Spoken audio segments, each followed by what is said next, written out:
Hey guys, welcome to the Family First Life SkyPoint Get to 20K call. My name is Stephen Yee. I'm your host today.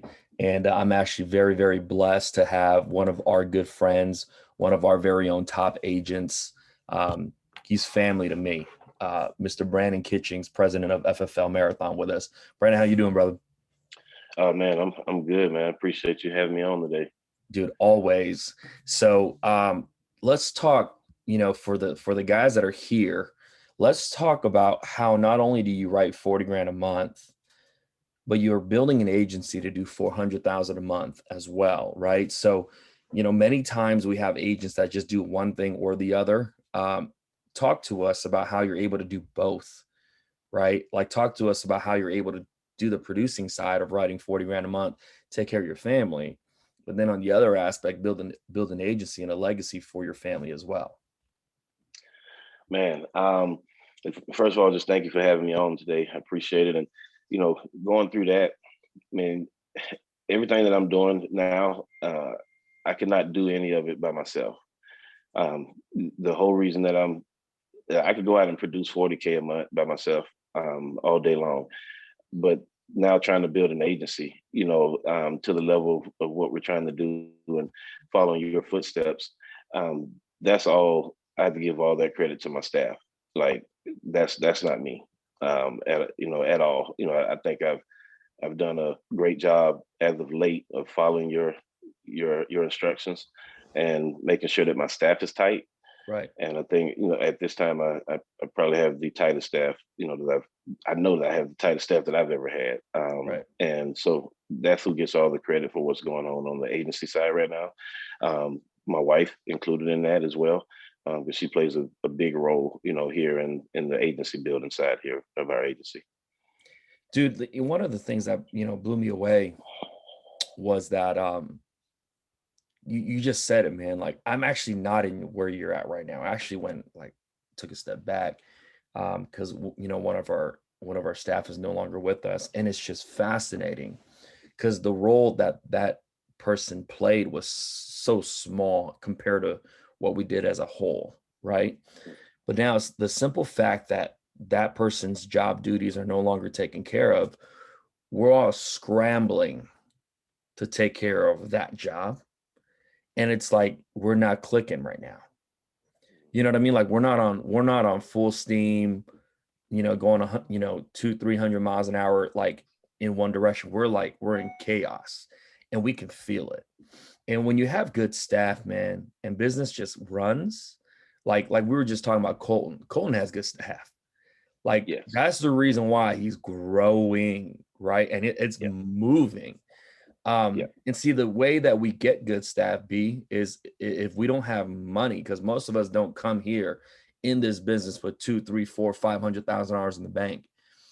One of the ways we get good staff is by writing. Yes. So, like, can you kind of talk about how writing business has funded your ability to build a business? I mean, it's the writing controls everything. It allows me to do everything that I need to do, not only for my family, but also, for my business as well. But if you're, producing 40K a month, you're typically depositing anywhere between 30 and 35 Right. range, right?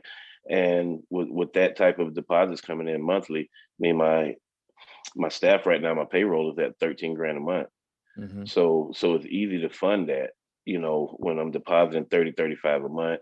Also to, paying myself very little, like 5K a month just to pay my bills. So everything goes right back into the business, and the business, funds everything that I'm doing. Right. And it gets to a point, B. This is the part that messes you up. Like you're a 40K producer, a Hall of Fame producer. You're on that pace, right? Yeah. You're growing the agency. You're about to go from SVP to EVP. And that's where I was about a year ago. And I'm like, man, I'm depositing like 40, 50 grand a month, but I feel like I'm treading water, Yeah. right? Like I feel like I'm in the same spot. I'm not going anywhere. I'm not in a rat race, but like I'm just treading water. I'm not going anywhere. And like I remember Sean just telling me, as I do that for another 4 months, because if you're really growing, the numbers will grow. Your staff bill will be the same. Your recruiting bill will be the same. Your payroll will still be the same. but instead of depositing 40, you're depositing 50 now. Right. And then instead of depositing just 50, you're depositing 60 now, then depositing 70, but your bills are the same. And that's where you start to feel it and go, wow, I got an extra 7 grand this month, got an extra 10 grand this month, got an extra 15 grand this month. And at that point you go, well, what do I do with it? See, because the agents that don't understand how to build a business, you know what they do, B? They keep it. What's that? Yeah. Money in the bank account, money in the savings account doesn't grow. It doesn't. You used to work for a bank. What was your interest rate on a savings account? 0.0001. You know what I mean? Like, money in a bank account don't grow, but like in what we do, we can take money, go buy leads, turn that into, 1,000 into 5 grand, or help a brand new agent get started. And now they have money to fund their business, and we have an override to cover the lead bill. Like, you have options when you have excess money in the bank, right? And then when a recruiting tool comes out that costs you 2, 3, 4 grand a month, you're not penny pinching. You're not going, well, like Kevin Hart says, right? The way my bank account is set up, no, dude, you go, yeah, here, take my card, swipe it. That's the reason why, B, like when I got started in this business, I writing 20, 30, 40 grand a month wasn't something I wanted to do. It was something that we had to do to grow the agency. Because the other thing is people write half of what you do. So if I wanted people to write 20 grand a month, I had to go write 40. Because if they just knew a part of the information that we knew, they'd be all right. You know what I mean? So talk about that. I heard you talking about it yesterday. It took you a while to get to 20 grand a month. Now, like 10 grand a week is clockwork. What changed? Mental. It was just the mental focus that spearheaded the change for me. And the biggest thing was just understanding the fact that I needed to stack the deck in my favor at the end of the day. And I think I talked about that yesterday. I just started buying more leads, really. Like nothing changed. I don't think my in-home stepped up, a whole nother level. Right. I don't think my calling, stepped up another level. I just bought more leads and put more activity in.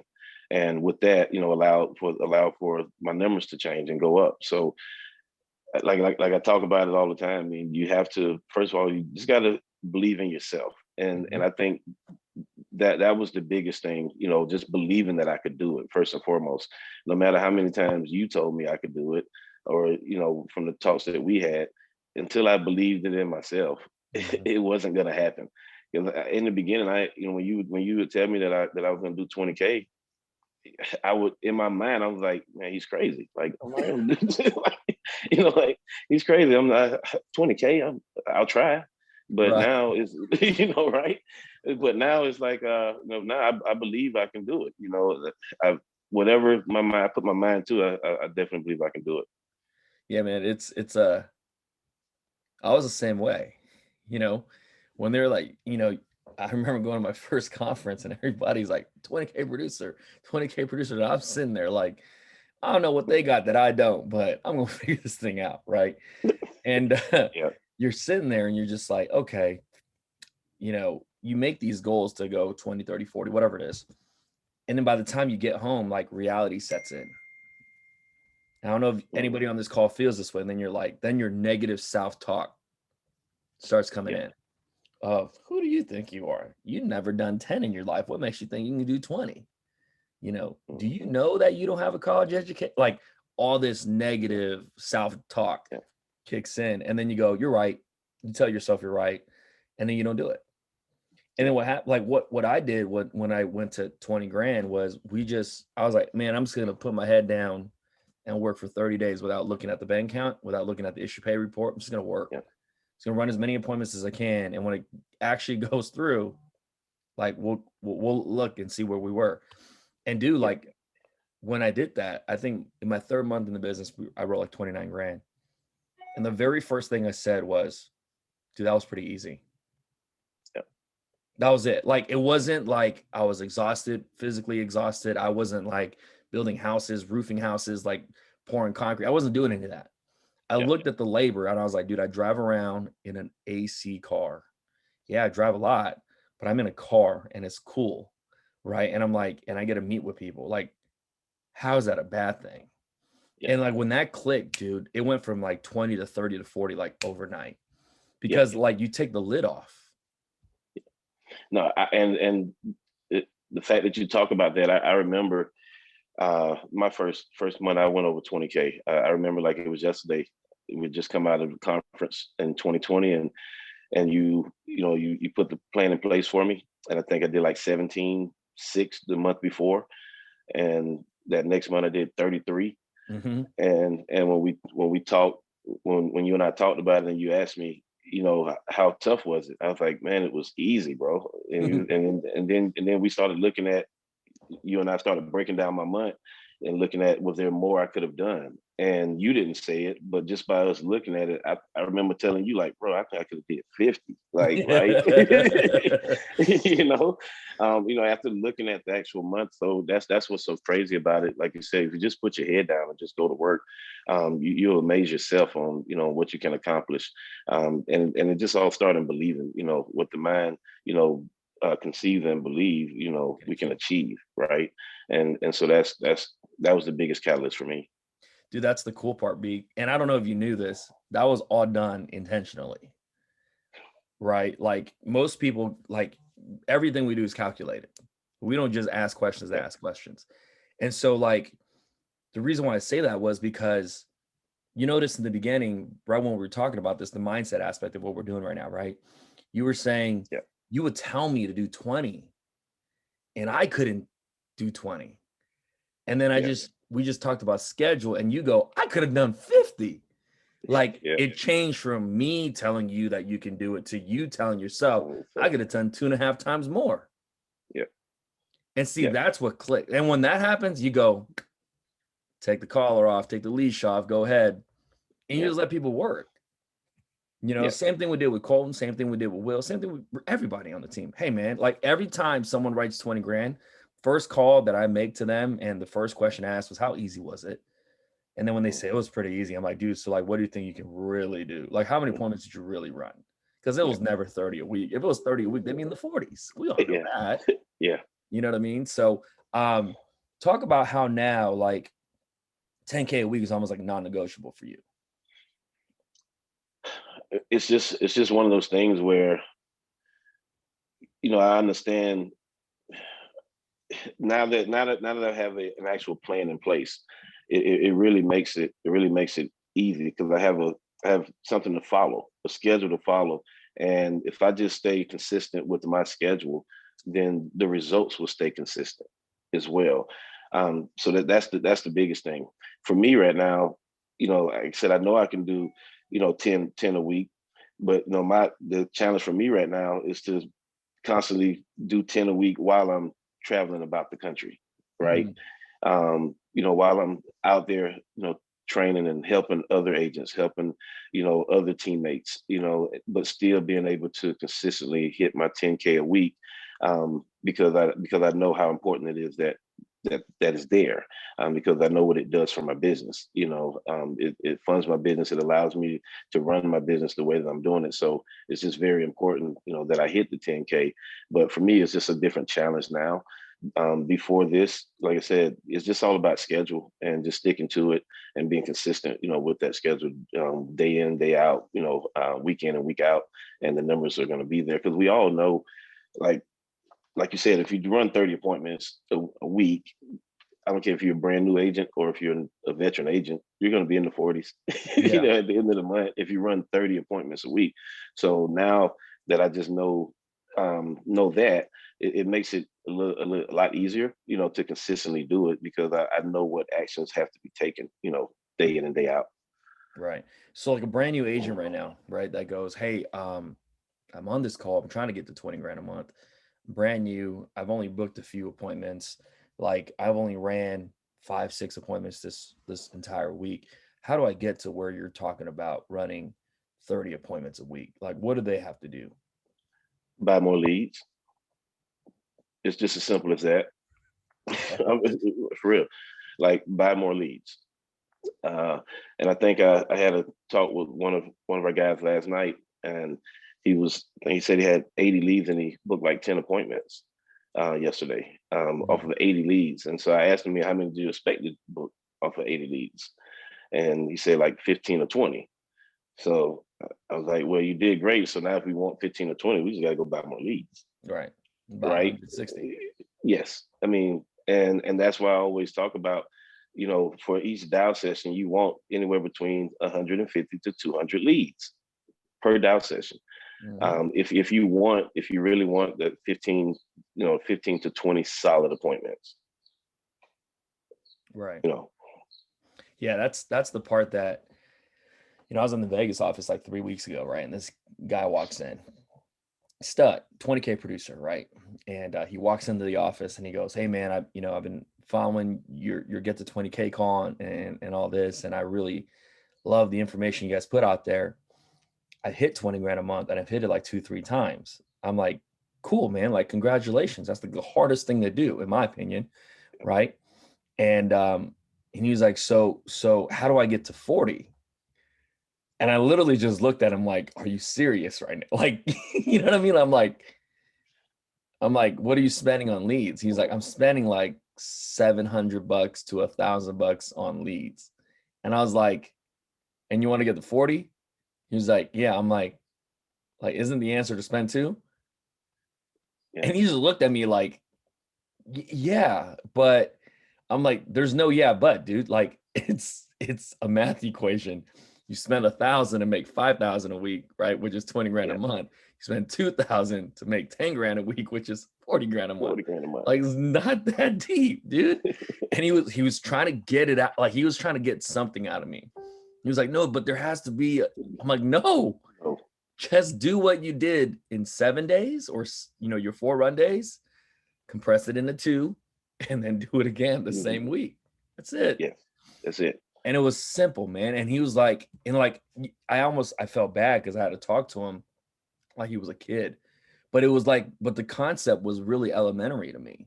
Yes. It really was. It was scaling, right? Like, scaling a business is the same thing. Well, if I want to make twice as much, I got to spend twice as much. Like, Yeah. that was simple for me to understand. So I was telling him this, and he was like, he literally walked out and was like, "I'm gonna go do 40. I'm like, "Thank God."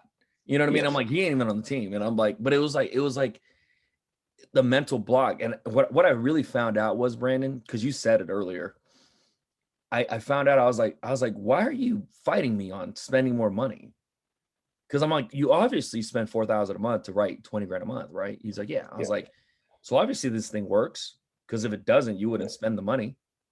So Yeah. like, if you spend 1,000 and make 5, like, why won't you spend 2,000 to make 10?" And what I really found out underneath what we were talking about was just complacent. Yeah. Just not, he was really comfortable spending 1,000 a week. He wasn't comfortable spending 2,000 a week, even Yeah. though the logic made sense for him to do it, right? But the complacency within to up his lead bill, he didn't want to do that. You know what I mean? Can you kind of talk about that? Because I mean, even back then, we were like, "Brandon, grab these leads. Brandon, grab those leads," and you were like, you know what I mean? Like, talk about that, because it's always pushed you in the right way. Yeah. Yeah. I mean, it's always been like that. Like you haven't changed one at all throughout this process. Like I've changed throughout the process, right? And it's just, and when I say I've changed, just because I no longer, like I said, when you used to tell me things, I would start thinking about it instead of just taking the information that you're giving me and putting it into action. I would start thinking. But what I had to realize is my thinking is totally different from your thinking, because you're where I'm trying to go. I'm not there yet. So I'm Mhm, still thinking about things behind me. Right. mhm, So once I stopped doing that and I just told myself, whatever he tells me to do, I'm going to do it. I'm just going to do it. I'm going to stop thinking about it. I'm just going to do what he tells me to do and put my head down and see where it leads me. And not once have you ever steered me wrong, in right. terms of things that you've told me to do, in terms of building my business. And so with me, that's the biggest thing that people have to realize is it's all in here. Mhm, And and I remember, starting, like I said, 20K a month was so far fetched in the beginning, but going through the process, doing 20K a month, showing myself how easy that was, And then you continue to challenge me. You're like, okay, so you're doing 20K a month. How can we go to 20K every 2 weeks, right?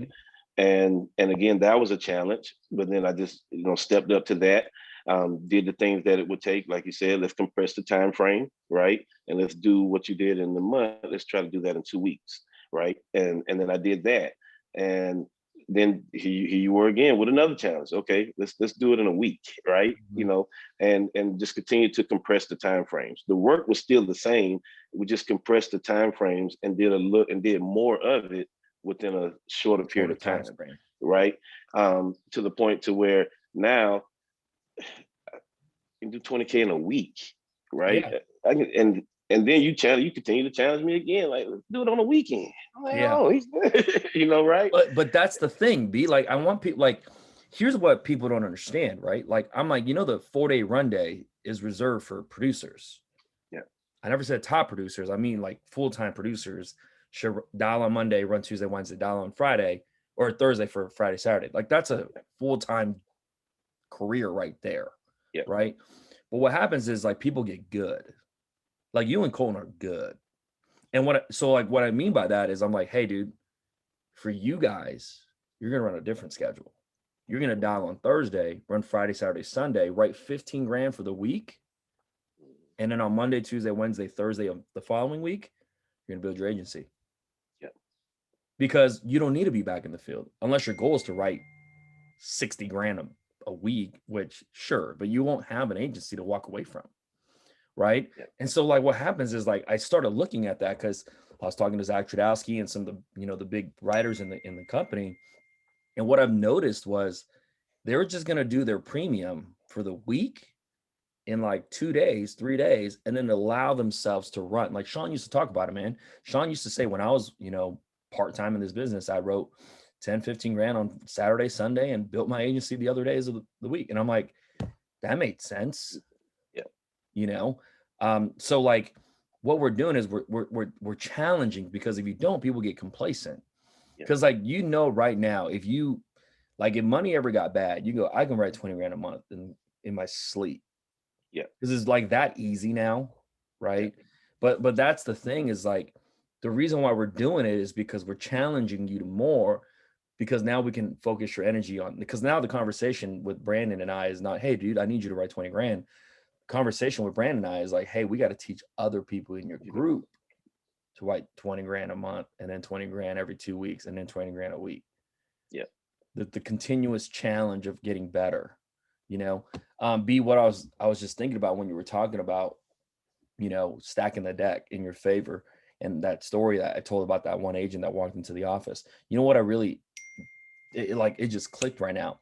You know what it really was? People just want to be cheap, dude. And what I mean by that is, like, they go, hey man, like, if 1,000 got me 5, can 1,000 get me 7? 7. Yeah. You know what I mean? And then you start playing games that's out of the system. Because, like, for me, the number's always been 1 to 5, always. Yeah. So, like, I felt like if I hit a lead badge and I made 5 grand off that lead badge, I'm like, I'm done with it. I'm on to the next, But, like, you get some people that want to shake the tree for more fruit. And it's like, dude, there ain't no more fruit. You got to get a new tree. Got to get a new batch of leads. But, and that's where it's like, I have this guy in our group. He was like, man, I'm just so upset about $1,000 worth of leads. And I wrote 6 grand worth of business. I'm pissed I didn't write 10 grand worth of business. And I'm like, spend 2 grand, dude. It's like really that easy. So right now, go ahead. No, I was just gonna say, while you're talking about that, it brought something to my head that Sean talked about last week, and I think a lot of people deal with it, because even I was the same when he talked about it. I was like, man, he's describing me in the beginning, but a lot he's really good at that, right? But a lot of us try to get a lot out of a little bit. That's what I'm saying. Being really cheap. And that's the problem. We're trying to get a lot out of a little bit versus just spending a little more to go after that lot. And right. And so that when he said that, I was like, man, that used to be me. Right. No. Because if you're like, let's just say, like, you spend 1,000 to get 7. I spend 2,000 to get 10. You netted 6. I netted 8. I still won. Yeah. Yeah, like most people look at ROI percentages. Well, Brandon's ROI was 700%, while Steve was only 500. Bro, I don't care. It's not like I'm losing Obviously. money, right? Like you spent 1 to make 7, I spent 2 to make 10. I won. Yeah. Like if we can understand that, oh my God, this business is so easy. Yeah. You know what I mean? Like it was fascinating. So like this week I tried something new. I don't know if I should be talking about this. Oh well. So I have this new agent I'm trying to get started, right? And he has no leads in his backyard. So I was like, you're going to travel. And what we're going to do is I'm going to help supplement some leads for you in this area that you've never ran. And it's super uncomfortable for him. So I bought him, like him and I, there's 2 guys. So we all went in and we got him, $2,400 worth of leads. Okay. All aged Okay. mortgage leads, all of them aged, 900 aged mortgage leads. Okay. Dude, they out of the 900 age mortgage leads, they booked 18 appointments only, which is fine. It's bad, but we're talking numbers, right? They booked 18, sat with 8, closed 6 for 14 grand. 2,400 to 14 grand.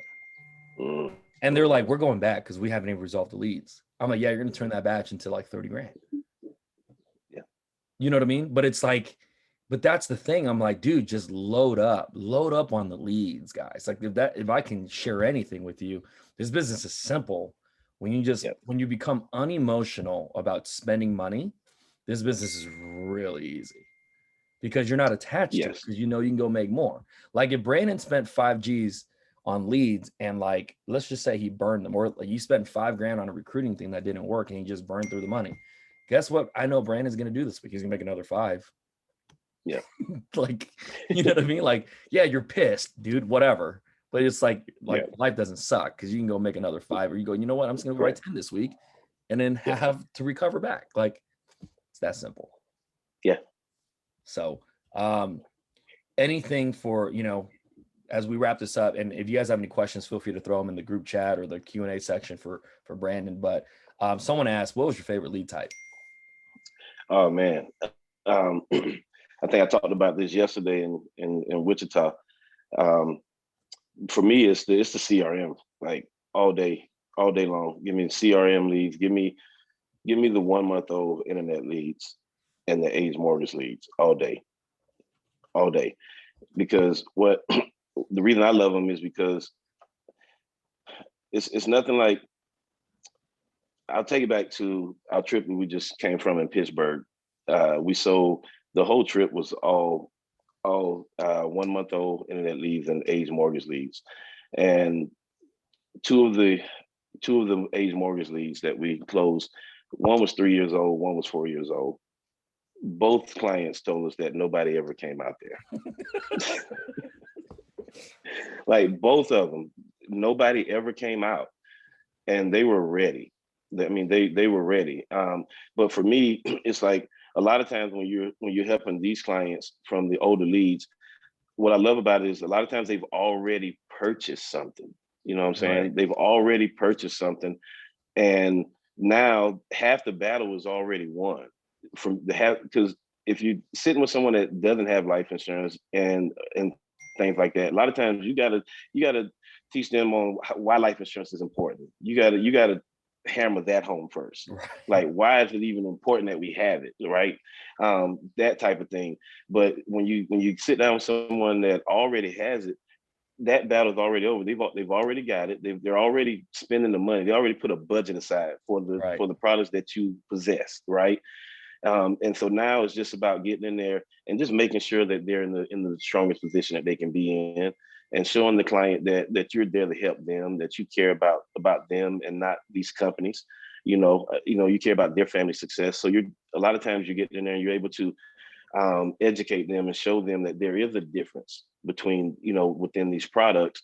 And sometimes you commend them for making the right decision and getting coverage. However, you're able now to show them that unfortunately they just didn't get a chance to see all of their options, right?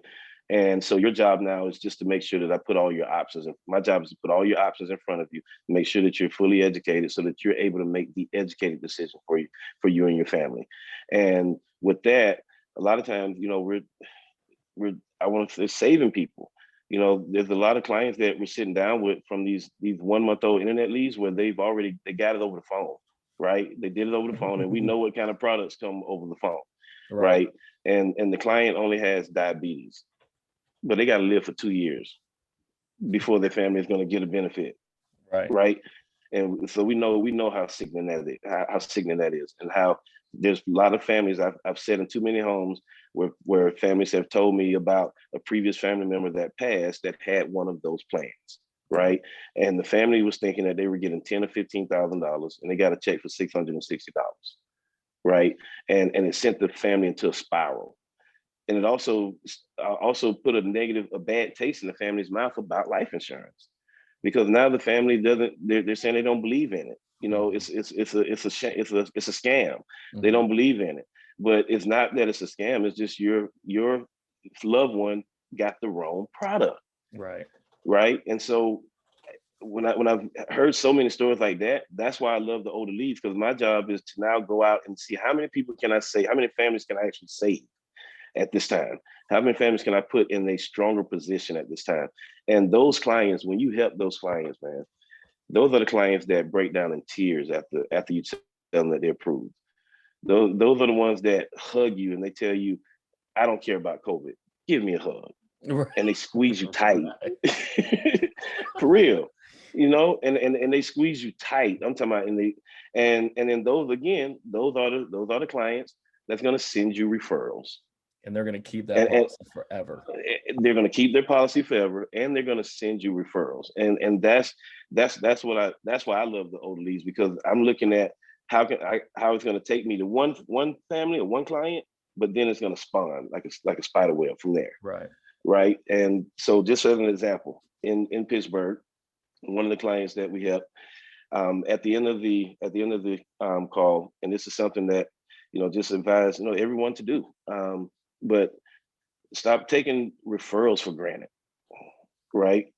There's plenty of companies out here that exist all because of referrals, right? Their whole business model is referral based all the way through and through. And we can get spoiled here at Family First Life because I can go buy 100 more leads if I want to, right? Right. And get more people. But then we're passing up, good business right there that we could get, because referral, a lot of times, if somebody refers somebody to you, they're gonna trust you a lot more. That business. I don't think I've written any policy that came from a referral that charged back. What didn't close or that it charged back. Right. Every referral policy that I've written is still on the book. Right. Everyone. And that's a lot in part because someone has already helped that person understand that you are the person to help them, right? And they've already knocked down that barrier for you. Right. And that person is going to allow you to truly come in and help them.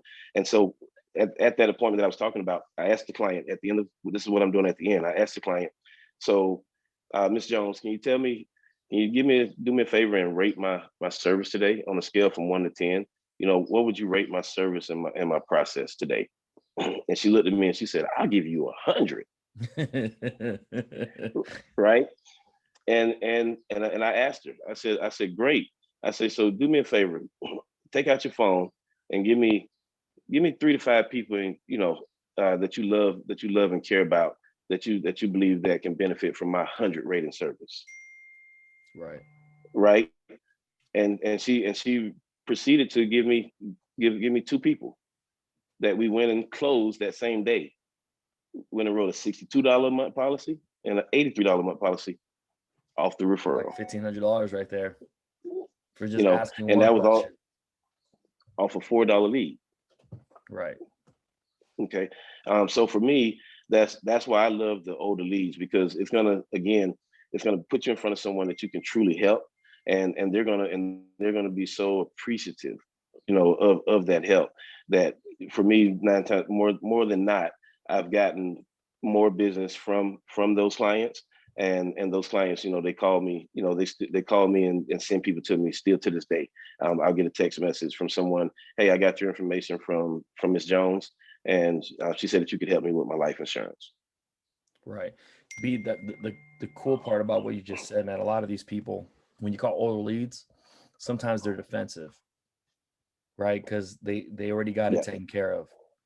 But what they don't understand is not all life insurance is created equal, number one. correct. And there are some, crappy companies out there. So like when we as agents receive that objection on the phone, we shouldn't be pissed. See, like what happens is like when new agents don't have the correct expectations, they call the leads, Brandon, and they go, man, they already got it. I'm like, I know. That's a good thing because they already spend the money. Yeah, So if you can reallocate their money into a better product, you win, which is very simple to do. When you're like us and you work with 30, 40 different companies, it's very easy to do. yeah. Talk about how do you get through that objection on the initial phone call when you make that phone call and they go, hey man, I already got it taken care of. I don't need you to come out or whatever it may be. How do you overcome that so you can go in, right? Protect them. And then after you protect them, like you said, I don't care about COVID, man. Give me a hug, right? How do Yeah. you get through all that? See, and for me, I do it a little different than most, and it's off the cuff, but it's something that works for me. Okay, and that's what I tell all agents. You take the training that you get here at Family First Life, and all you do is you craft it to fit your Mhm. personality, right? So what I do is, if you tell me, that you already got it taken care of, I'm like, perfect, Steve. That's perfect. So all I need to do now to get you off our list so we can stop calling you, Steve, I just need to update our records on the carrier that you chose. Our records don't show that you've chosen a carrier yet. So do you mind telling me, what carrier you chose so I can Mhm. get you off out of our system at this time? And 9 times out of 10, they'll blab it out at that point because they do want the calls to stop, right? Right. They want the calls to stop, and they don't want to talk about this anymore. So then they'll go ahead and blab it out, right? A lot of times, 9 times out of 10, they're going to tell you exactly who they're with. In the past, I would try a different route on where it was a little bit more salesy. And so what I realized is that um, Family First Life, I think we have the best process when it comes to life insurance. I don't think anyone else's process is as great as ours. In terms of we're not coming to sit in your house for 4 hours, right? Right.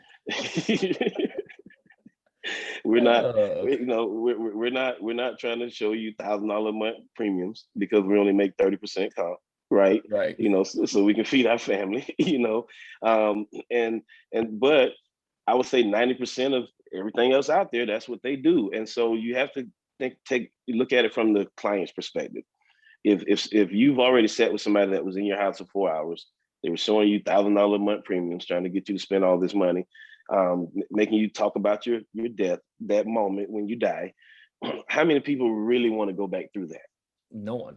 Right? No one. So that's why when they tell you they already got it taken care of, and you say, well, um, I I understand. I would think that, I assume when you took the time to fill out that form, you're looking for the best deal, the best price, right? And so you're going that route. So now what they're receiving is this person still trying to sell me, right? Right. So that's why they're like, none of your business. Hang up, right? Right. Because they're just done. They're done with the process, right? So that's why I started going that route where let me just get them to tell me who they got, Right. right? Just tell me who you got, because that's the biggest thing for me, because that's going to determine on my scale. Because what I'll do is I'm going to then rank it as for a door knock. I'm going to rank it for a door knock for the next 2 days while I'm out running, to get it on my schedule. Because now, if I tell you I just want to get you out of the system, and you tell me, okay, yes, so I'm with XYZ company.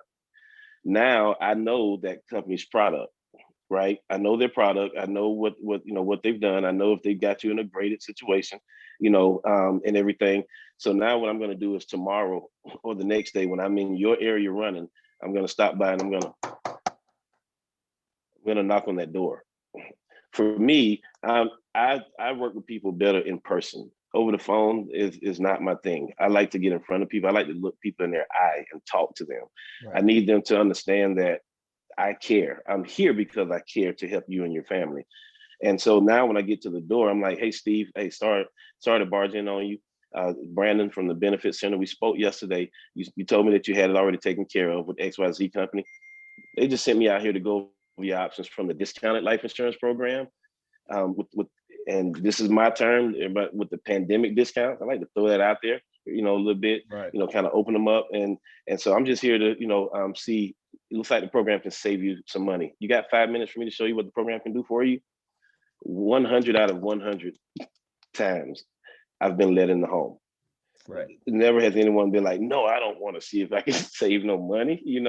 They're like, yeah, come on in, 5 minutes, come on in. And then, then now I'm able to get in there, have them go get that policy that they got. So I can now review it with them and then just show it to them. I'm gonna act as surprised as they are when I open up the policy and like, oh, and I learned that from you. I'm not gonna bash what they got. I'm gonna be like, so did you know that if something happens in the first 2 years, your family won't get the 15,000? And they're like, no, I didn't know that. Like, oh yeah, it's right here. Right. I'm not just gonna go in and But just you already go, knew the answer, I know what you got. Yeah, I already knew the answer, but now I just gotta show it to them and make sure that they validated third-party validation. That for me is all about third-party validation. Right. I never want my clients to believe anything that I say in the home. I validate everything that I say.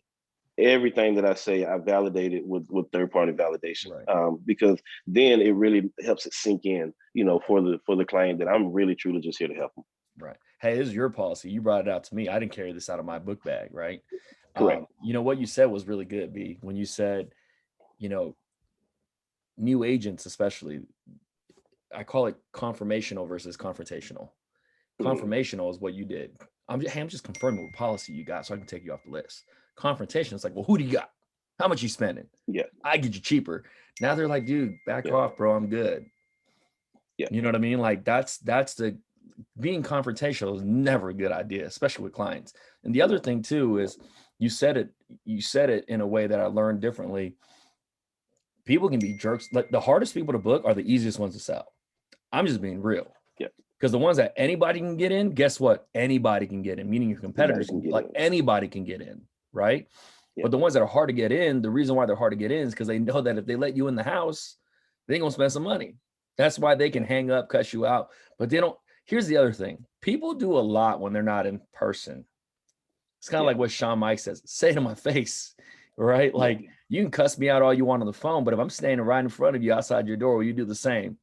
Especially when you know how big I am eventually, right? Like compared to that's the thing. And what you realize is a defense mechanism for most people. They want to be tough over the phone because they can't see you, don't know what you look like. But like you said, if you're in person and you show that you care and you're just there to help, it's like a different story. Like, hey, come on in, and it's a lot different. So one question that we got, B, as we wrap this up, from Crystal, she asked, do you call your referrals in the home with the client, or do you call with them, or do you call after saying, hey, I got your number from so-and-so? I've done it both ways. I kind of gauge it off my client. So, because some clients will go ahead and call the people for you right there on the spot. Those are the best. Yes, right. And then some of them will just give you the number, give you the numbers. And then what I'll ask them to do is I'll ask them to at least send them a message from the home. If I'm going to call them later, I'll be like, can you do me a favor? And I've even had clients sometimes just give me their phone. And I've sent the message from their phone, introducing myself, right? From their phone. So it's never the same. The one thing I'm going to get the referrals, and then I'm just going to kind of play it on my client and how they feel about contacting their people, whether they want to introduce me or they just want me to just call them, or like I said, or if they want to just call them for me and put me on the phone. I've even had clients call and put it on speakerphone and introduce me, just like that.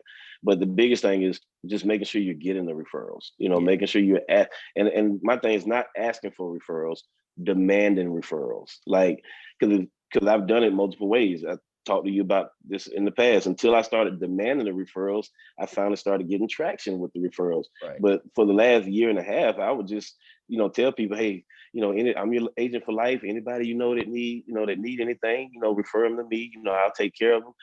I never got one person. Not one. Not one. But it was so passive. Correct. But then once I started demanding the referrals, hey, get your phone out. Do me a favor, get your phone out. Give me 3 to 5 people. Right. You know, give me 3 to 5 people, you know, that you love the most, you know, that you care about, that I can help. You know, now the referrals are actually coming. I'm getting them. I'm getting the information, and then either whether I'm going to call them or have them call them, it's just get the information and just call them. That's how I know you're better than me at this, bro, because I never did that. And what I mean is like I can't. I'm so passive aggressive, bro. Like I can't say, "Hey, give me 3 names." I asked them very. So for those of you that are on the call that are passive, this is how I did it. I said, "Hey, who do you know that can use the same thing that you just got?" That's how I did it. But it still worked. Okay, so Yeah, referrals are referrals. Hey, yeah, as we wrap this up, and I'm going to talk about this because I didn't understand the power of this. Um, some of you guys have been in this business for longer than a year, which is a good thing. What you guys need to be doing is annual reviews. yes, Dude, I did not understand the power of it. Like, it's not a secret. I haven't been in the field in 6 months, right? Um, it's fascinating because I'm in the office and I'm talking to some people and they're like, dude, you should call your clients that you've had for like a year or 2 years just to call and see what you can get. I'm like, dude, they already bought the insurance. They're like, no, they bought the final expense or the mortgage protection. They didn't add the child's policies. They didn't add the accidentals. They didn't add the product for the spouse. How many times, B, do we get in the house and we go, hey, you're the primary breadwinner. We're going to write you the insurance and we'll come back next yeah, week for you, the wife. yeah, We never go back because we're chasing the yeah, next lead batch, yeah, right? Dude, like, just so you know, like I no longer live in California. I live in Nevada. I had 2 clients call me this past week. No, I lied, 3. Um, One of them is Martha. Martha, I wrote her husband a $300 a month GUL. She calls and goes, hey, I want a term. Okay. I sent an agent to go write that term. It was $300 a month. mhm, Then she goes, I want insurance for myself. Well, she's considered somewhat high risk. That policy was $200 a month. Has a $5,000 commission off of an annual yeah, review. we'll review. The annuity that I wrote, some of you guys saw it, that I took a picture at the Dream Center. That client, I've written 4 annuities on already. Calls me and goes, hey, dude, I need another 100. Right. And then the third one, this lady calls me and goes, hey, I don't know where my policy went. I need your help. Do you know if it's still active? Right. Sent the staff, called in, policy's 100% active, sent a new policy out. And I was like, hey, speaking of which, we got your husband taken care of, but we never really got anything for you. And she's like, I had a health scare last year. I was actually going to call you because I need some insurance. I just sent another agent out to see her today. And I'm like, they're all laydowns. Yeah, Like every single one of those are laydowns. The second sale is always easier than the first because the relationship's already there, yeah, right? So for those of you that have been in the business for longer than a year, go check your Americo reports, your mutual reports, or whatever carrier you write with, and go, hey, this is for those of you that are wondering the technical aspect because it's not that technical, right? Hey, Brandon, this is, if you want to have your staff do it, you can have your staff do it. It's even easier, yeah. right? Or you want to have yourself do it, like. So I have like some of my staff work on it and they go, hey, Brandon, this is, Brittany, I'm calling from the office of Stephen Yee, your insurance agent. We're going to set a time for your annual review. It's going to take about 15 minutes. He's out this way on Friday. Any reason why you wouldn't be home at 9 in the morning? Dude, it's a lay down. Zach Tradowski told me the last 2 months he was in the field. He wrote 60 grand a month off of annual reviews because he wasn't chasing a lead bill anymore. He gave all his leads away. But all that business stuck because they never charged back because they already had previous products with him. Yep. But for those of you guys that are on here, right, that you've been here for about a year, call your clients, tack on more. There might be a new product. Like the first thing I thought about was like when Aetna came out, I was like, dude, I need to call all my AIG clients because a lot of AIG clients I placed at AIG because of COPD. Mm-hmm. So if I can take the AIG business that was COPD and throw them over at Aetna, they have a better product. Yeah. Legitimately. There's no wait, right? They get more coverage. And as the agent, we win too. It's a win-win for everybody. So like just little things like that, guys, to tack on the premium that you have. Brandon, dude, I appreciate you for everything you've done. And I know that, you have a giving heart. So like if anybody on this call or people that are watching this, if they wanted to reach out to you, could they? Anytime, man. I'm here for anybody that works. And that's what I've always said. Anybody that works, I'm here for you. I put my number on the board at Colton's office yesterday. Like, because I truly believe in, giving back, and it's the catalyst to what we do here is giving back to others and helping others succeed, and then just like paying it forward, right? And so I'm all about that, because that's what everyone has done here for me, and it's just about regurgitating that and representing Family First Life the way it's supposed to be represented, the way Sean Mike intended for it to be represented. Right. And that's the best part, man. Like every time I've left my phone number on a podcast or whatever, you think it's like all these people from other companies that are calling, and it's not. It's usually agents within FFL that don't know who their uplines are, that are reaching out, not to change teams. Like that's stupid. We don't do that. Yeah. But they're calling to go, hey man, I loved your in-home presentation. Can I get your financial inventory? Or they're asking like questions like, hey dude, how do you get people to do this? And it's like a simple change. And what's fascinating is like you spend like a minute or 2 or 5 minutes with some of these people, and like the next week they text you back and go, because of what you told me, man, I wrote 10 grand this week. There's nothing more satisfying than that. Even though, like I didn't make a penny off of anything they did, but the fact that it's like I was able to help somebody for a positive change in their life, bro, I'm in. So like if somebody wanted to reach out to you, B, can they? All day. And just to piggyback on that, I was talking with our brother Jermaine J Mac yesterday. Come to find out, one of the guys I've been working with for the last 2-3 weeks, he reached out to me out of the blue. He didn't know who his upline was. He didn't know who his upline was. He reached out to me. He'd just been seeing, me posting things, and it's like, is there any way you can help me? I've helped him on several occasions. And then found out yesterday he's on Jermaine's team, right? So I called Jermaine yesterday just to let him know, like, yeah, man, I just figured out that this guy's on your team. I've been working with him. He's like, man, I appreciate you, bro. He's like, I just figured out, that he was on my team, as well. And then he tells me that he's been talking to you. So I'm like, oh, you're in good hands. You know what I'm saying? Right. But again, like I didn't care whose team he was on. I didn't, I asked him, but he didn't know. So it wasn't like he was going to change my decision whether I was going to work with him or not. I just wanted to know, like, who was he working with, but I'm here to help anyone that's working. Sweet, brother. Hey, man, I appreciate every single one of you guys. Crystal, I agree 100%. So Crystal said, Brandon is the most supportive leader. Thank you for all you do. I agree 1000.